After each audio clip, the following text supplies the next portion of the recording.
The Trump administration warning Kim is not going to get a face-to-face with the president unless he's actually prepared to give up his nuclear program.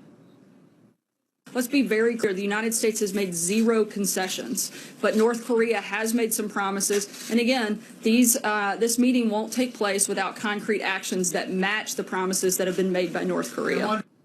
Now, that's led critics to claim the president or his advisors are walking back the plan to meet with Kim by the month of May, as the prospect of extracting concessions from the North Koreans seems pretty grim. Are the critics wrong? Let's talk about it with former U.S. Ambassador to the UN, Fox News contributor John Bolton. Ambassador, great to have you with us. Glad to be with you. No doubt there are skeptics about this and wondering why it's coming together so quickly. Tom Nichols, who is a professor at the Navy War College, I believe, he writes this, an opinion piece in the USA Today. He says, Kim Trump will meet. This is his prediction. Kim's regime will reap hours of footage of an American president shaking the hand of the supreme leader that will run forever in North Korea and go viral around the world. He says later, when talks fail, Kim will blame Trump, leaving the president bewildered and angry. Trump will go back to his insulting ways, which will pave the way for Kim to exit any preliminary agreements.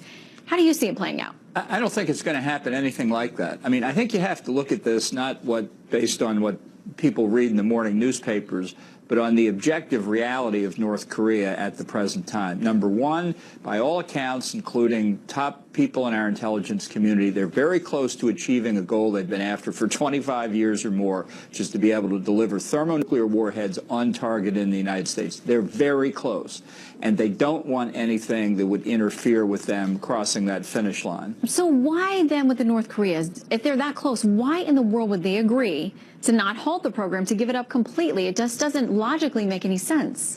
Because they're lying. You know, there's an all-purpose joke here. Question: how do you know that the North Korean regime is lying? Answer: their lips are moving. They're not going to give up achieving this objective. Why would they agree? Why would they propose talks now? Because they want to buy time, 3 months, 6 months, 12 months, whatever it is they need to get across the finish line. I think what Trump did, and it certainly surprised everybody, is foreshorten that period, because I think this is potentially a meeting that begins and ends with the president saying, tell me what you're going to do to denuclearize, and Kim Jong-un saying, well, we'll have talks about this and talks about that. So it could be a long and unproductive meeting, or it could be a short and unproductive meeting. If Kim Jong-un comes in and says, you know, I've seen the error of my ways, I'm going to renounce my leadership in North Korea, go live in a villa on the seashore in China for the rest of my life, and the regime can get on without me, that would be historic but unlikely. All right, here is what Senator Marco Rubio, of course a Republican from Florida, fears is how this is going to play out. His take. The other thing that might be happening is he's luring us into these negotiations, but then he will make demands that he knows we can never agree to, like the U.S. abandoning South Korea. At that point, he will go to the world and say, look, I've been very reasonable. I met with the president. I've been willing to be flexible, but these guys don't want to deal with me. And that is designed to get the international community to back off of sanctions and not support a unilateral U.S. military action. Okay, potentially setting himself up to get out of some of those sanctions. He now has video and pictures of him grinning and gripping with President Trump. And now a lot of people think he's going to have the credibility or the authority of having gotten to sit down with a sitting U.S. president.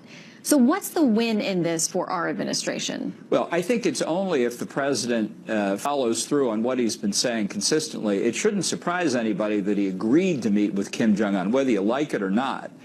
He's been saying it for a long time. So the question is whether by having this meeting and saying, in effect at the meeting, this is the way I would propose you do it, I'm glad to be here to talk about denuclearization. So tell me what ports American ships should sail into, what airports American cargo planes can land at, so we can load your nuclear weapons program onto those as soon as beginning next week. Now, if Kim thinks that by saying denuclearization, he's saying, well, we'll phase out this and we'll slow down that and we'll do the other thing, that's not denuclearization. This is a substantial change in the way the U.S. has approached this. But as I say, if you look at it as a way to foreshorten the amount of time that we're going to waste in negotiations that will never produce the result we want, which is Kim giving up his nuclear program, I think that's a good thing. I think we've got to focus on the proximity of North Korea to getting deliverable nuclear weapons. It is unacceptable that they reach that point, and rather than have the low-level negotiations, rising to the mid-level negotiations, rising to the high-level negotiations, finally rising to a summit meeting. That'll be 2 years from now. They'll have deliverable nuclear weapons. That we cannot allow. All right, Ambassador, we'll watch this play out. Thank you so much. Glad to be here. Good to see you. The NRA announcing today it is filing a lawsuit over the new gun law in Florida signed just today by Governor Rick Scott. Meanwhile, as the shooting investigation's unfolding, we're learning new details about delays in response by law enforcement at the scene. Peter Doocy has more on that. Peter? Ink isn't even dry yet on the just-signed Marjory Stoneman Douglas High School Public Safety Act, but the NRA is already suing to stop this Florida law that requires gun buyers to be 21 years old instead of 18 and paves the way for teachers with certain training to carry guns if they want to. Here is the NRA's problem. Quote, Florida's ban is an affront to the Second Amendment as it totally eviscerates the right of law-abiding adults between the ages of 18 and 21 to keep and bear arms. The ban is particularly offensive with respect to young women, as women between the ages of 18 and 21 are much less likely to engage in violent crime than older members of the general population who are unaffected by the ban. Now, the spat over Governor Scott's new gun regulations comes as audio has just been unearthed that contradicts the public claims by the Stoneman Douglas resource officer who never went into the school to confront mass murderer Nikolas Cruz. That officer, Scott Peterson, has been defending himself by saying that he thought Cruz's gunshots were outside, so the protocol was to hunker down.